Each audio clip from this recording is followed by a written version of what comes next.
Rifle club Varanasi में scholar planet द्वारा आयोजित समीक्षा बैठक एवं अडानी मॉडल स्कूल चैंपियनशिप का आयोजन शुक्रवार को बड़े उत्साह और उल्लास के साथ किया गया।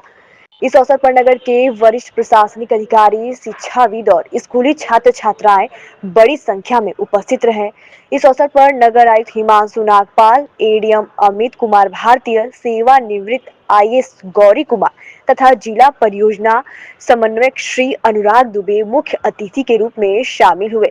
इसके अलावा अडानी मॉडल चयनित 7 राजकीय हाई स्कूल और इंटर कॉलेज के प्रधानाचार्य, शिक्षक और छात्र छात्राओं ने भी उत्साहपूर्वक भाग लिया। किया गया है क्या कुछ कार्यक्रम वाराणसी में एक स्कूलों के लिए एक स्कॉलरली प्लैनेट नाम से एक नई शुरुआत की गई थी एक संस्था के साथ, जिसमें चूँकि स्कूलों में कई बार होता है शिक्षकों की कमी होती है और उस स्तर के वीडियोज़ और उस स्तर के एक्सपेरिमेंट्स और उस स्तर के क्विज़ेस नहीं कराए जा पाते हैं। तो उस प्लेटफॉर्म पर बच्चों को ऑनबोर्ड किया जाता है और उनके मोबाइल पर ही बच्चे अपने स्कूल आवर्स के बाद उस प्लेटफॉर्म पर क्विज़ेस कर सकते हैं, वीडियोस देख सकते हैं, एजुकेशनल वीडियोस, और उनका असेसमेंट होता है कि जिससे चैंपियंस बच्चे आइडेंटिफाई किए जा सकते हैं। ये बच्चों को उनकी शैक्षणिक गुणवत्ता बढ़ाने के लिए और उनके आउटकम्स अच्छे करने के लिए बड़ा कारगर है। तो इसी के तहत जो ये पूरे 7 स्कूलों में एक पायलट किया गया था, उसके जो विजेता छात्र थे और स्कूल थे, उनको आज सम्मानित किया गया जिन्होंने अच्छा परफॉर्म किया था। साथ ही साथ इसके फ़ेज़ 2 को एक्सपैंड करने का एक निर्णय लिया गया, जिसमें 7 स्कूल वर्तमान में है, उसे बढ़ाकर 50 स्कूल हम करेंगे। तो ये कार्यक्रम आगे आने वाले समय में पूरे ज़िले भर में इसको फैलाया जाएगा। आज 3 स्कूलों को सम्मानित किया गया। इन 3 स्कूल के बच्चों को अलग से सर्टिफिकेट भी दिए जाएंगे जो इनके बच्चे हैं। मैडम, आज बच्चों को सम्मानित नगर आयुक्त ने किया है, आपके नेतृत्व में क्या कुछ रहा और कितने बच्चों को सम्मानित किया है, कितने कॉलेज में? तो हम लोग अभी पायलट स्टेज पे वाराणसी में हैं। ऐसे हम लोग पूरे यूपी में काम कर रहे हैं गवर्नमेंट सेकेंडरी स्कूल्स के सारे बच्चों के साथ में। और यहाँ भी हम लोग 7 स्कूल्स में बहुत इंटेंसिवली काम कर रहे थे और पायलट के हिसाब से। और अब हम लोग ने आयुक्त साहब ने निर्णय करा है कि हम लोग 50 स्कूल्स में करेंगे। और हम लोग क्या करते हैं कि एक बड़ी बेसिक सी ऐप है, बहुत आसान से बच्चे यूज़ कर सके, आसान से टीचर अच्छा पढ़ा सके, बच्चों को मज़ा आए। तो हमने सारे सब्जेक्ट्स में वीडियो भी पढ़ा है, एमसीक्यू भी पढ़ा है, हर सब्जेक्ट के हर चैप्टर में वीडियो पढ़ा है, एमसीक्यू पढ़ा है, क्लास नोट्स पढ़े हैं, रिवीजन नोट्स पढ़े हैं।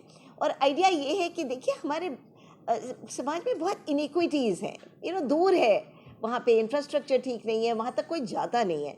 तो दूर जगहों में भी हम जाएँ, लड़कियाँ हमारी हैं, हम लोगों ने एक एनालिसिस करी कि जो हमारा जो स्कूल्स हम लोग के हैं उनमें करीब 78% लड़कियाँ हैं और वो लड़कियाँ ज़्यादातर ह्यूमैनिटीज़ के सब्जेक्ट्स लिए हुए हैं। तो हम लोगों ने अपनी ऐप में सारे ह्यूमैनिटीज़ के सब्जेक्ट्स डाले, होम साइंस डाला, आर्ट्स, कॉमर्स।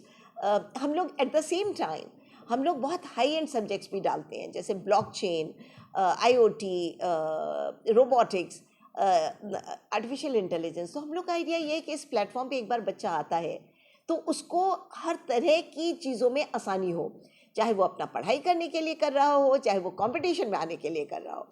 तो और हम लोग बहुत सुनते रहते हैं कि टीचर्स और प्रिंसिपल्स क्या चाहते हैं। तो हम लोग ने नीट डाला हुआ था डॉक्टर्स के लिए और जेई डाला हुआ था आईआईटीज़ के लिए।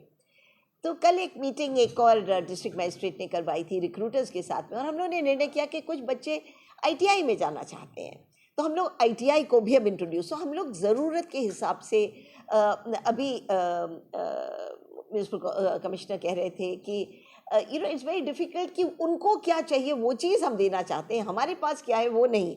तो हम लोग लगातार सुनते रहते हैं कि उनको क्या चाहिए। तो लोगों को अभी ये पता चला कि बच्चों को आईटीआई का मॉक टेस्ट चाहिए, तो हम लोग आईटीआई के मॉक टेस्ट डालेंगे।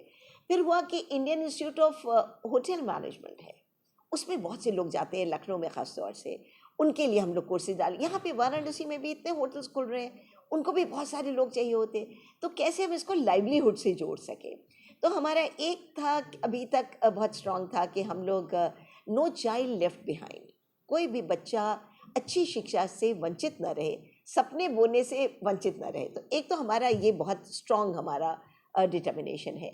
और मैं खुद रिटायर्ड IAS ऑफिसर हूँ, भारत सरकार में सचिव थी, तो मैं पब्लिक कॉजेज़ के लिए बहुत काम कर चुकी हूँ, तो मैं यहाँ पे वही चीज़ करना चाहती हूँ। बात की जाए तो जो बच्चे शहर के होते हैं उनको इसके बारे में थोड़ा बहुत ज्ञान होता है, लेकिन जो ग्रामीण क्षेत्र के होते हैं उनको नहीं इस ऐप के बारे में, तो उनके लिए आप लोग किस तरह से शिक्षित करेंगे? तो आप ये जो कह रहे हैं ना, ये हम लोग की बहुत सारी क्या भ्रांतियाँ हैं, धारणाएं हैं, भ्रांतियाँ हैं, है ना। एक भ्रांति ये है कि पेरेंट्स बच्चों को मोबाइल नहीं देंगे।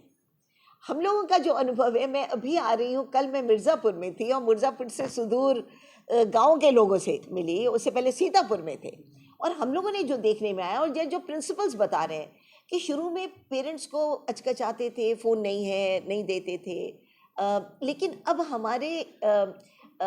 हमारा फील्ड कोऑर्डिनेटर होते हैं जो जाते हैं गांव-गांव में, तो वो कहने लगी कि हमारे यहाँ चाय नहीं मिलती है, मगर आपका कोऑर्डिनेटर हमारे यहाँ आया और हमारे बच्चों के साथ काम किया। बहुत ज़रूरी है कि लोकल हैंड होल्डिंग हो, उनको लगे कि दूसरा बहुत ज़रूरी है कि हम उनकी बात को सुनते रहें, जो भी वो बात कहती है उसको सुनते हैं। राज्य सरकार बहुत स्ट्रांगली सपोर्ट कर रही है कि जहाँ जहाँ इंफ्रास्ट्रक्चर नहीं है वहाँ इंफ्रास्ट्रक्चर दे रही है। एक बहुत अच्छा सुझाव आया कि ब्रिलियंट बच्चों के लिए आप क्या करेंगे, तो एक आप कर रहे हैं, एक सब तक पहुँचा रहे हैं, सब लोगों तक, गांव में पहुंचा रहे हैं, आप लड़कियों तक पहुंचा रहे हैं, जो सब्जेक्ट चाहिए वो चाहिए, जो अफोर्ड नहीं कर सकते उनको कोचिंग के लिए आप पहुंचा रहे हैं, राइट। दूसरा, जिसको लाइवलीहुड देख रहा है, दूसरे स्तर पे जो बहुत